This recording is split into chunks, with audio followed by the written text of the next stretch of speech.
Little did I know a week ago that within 24 hours I'd be in a car headed to D.C., but that's what happened.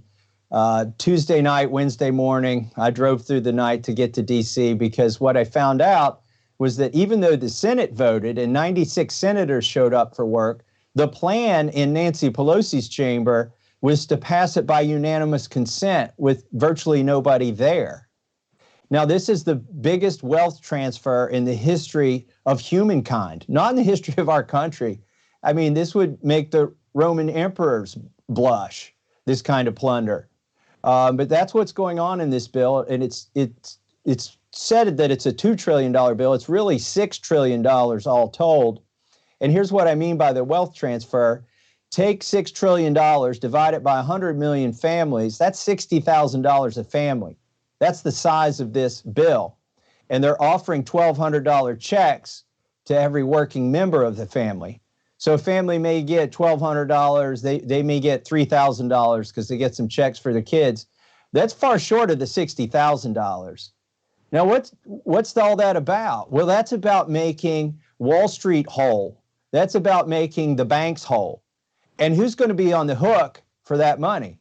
It's the taxpayers. This $1,200, that's the cheese in the trap. And this bill is a trap. So I thought, there's no way we can let this pass by unanimous consent. And I got my Constitution back out just to make sure I was right on this point. And sure enough, right there it is in the Constitution. It says that you have to have a quorum, and a quorum is half of Congress for the purposes of the Constitution, has to be present in order to pass legislation. Now, I was getting emails from my leadership telling all the Republicans, and I know the Democrats were sending out the same emails, oh, stay home, we got this, you just stay home. And so I got to Washington, D.C. They said, well, no, you know what, we're not going to do it by unanimous consent. We're going to have a voice vote, and we're still going to tell people to stay home. And again, I'm like, look, that's going to violate the Constitution. You should be telling them to get here. Now, by this point, I was getting blamed in the media for delaying this, this bill. A lot of people wanted this bill. The stock market was depending on this bill. And they were starting to blame me for delaying it. Well, they had planned to have this voice vote on Friday.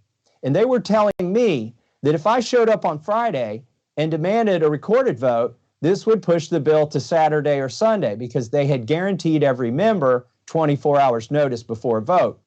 We're having this discussion on Thursday morning, though. I'm like, don't wait for Friday for me to call your bluff. Why don't you believe that I am going to come to the floor and ask for a recorded vote? I've done it dozens of times before. I know how to do it. I'm in D.C. I'm right here in town. I'm going to do it. Tell them to come to work. And at that point, they said, well, it's not safe for us to come to work. There's a virus out there, and we should really stay home. And I thought, boy, isn't that rich? They're telling the truck drivers to get in their trucks and bring the products to the stores. They're telling the Amazon warehouse workers, come to work so we can buy it now. They're telling the grocery store baggers, don't just bag our grocery, bring it out to our car, won't you? And meanwhile, congressmen make $174,000 a year. They've got their health care paid for by the taxpayer. And they think that, not that they're not essential, but they're so essential that they should just stay home and phone it in, contrary to the Constitution.